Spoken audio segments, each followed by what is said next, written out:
बहुत अच्छी सीख मिलेगी। तो ध्यान से सुनना बच्चों सब। एक चिड़िया और एक बंदर था।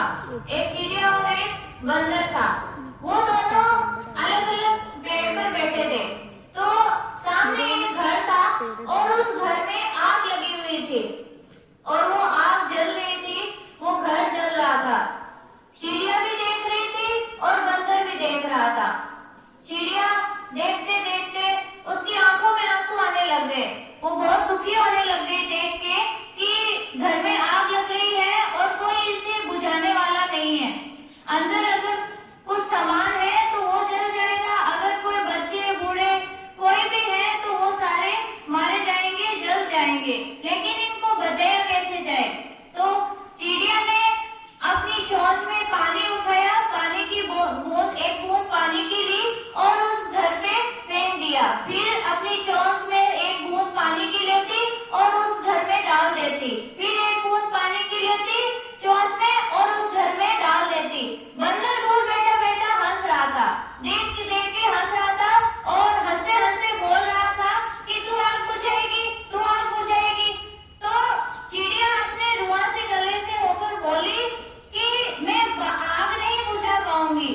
लेकिन जब भी इतिहास में ये जिक्र किया जाएगा कि घर में जब आग लग रही थी तो चिड़िया का नाम बुझाने वाले में आएगा और कल को है तुम्हारा नाम, बंदर का नाम है वो दांत निकालने में आएगा।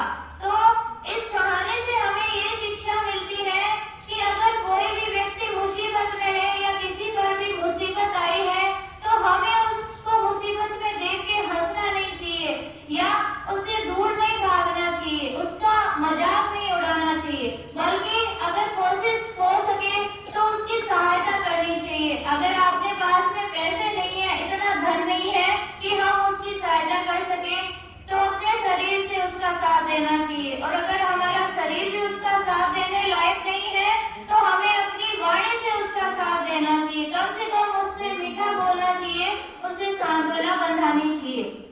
तो हमें अपनी वाणी में मिठास रखनी चाहिए, हमें अपनी वाणी और अपने कर्मों को ऐसा बनाना चाहिए जिससे कि हम किसी का घर बसा सके, किसी की जिंदगी सुधार सके, ना कि दूसरों को देख के हंसे और किसी का मजाक उड़ाए।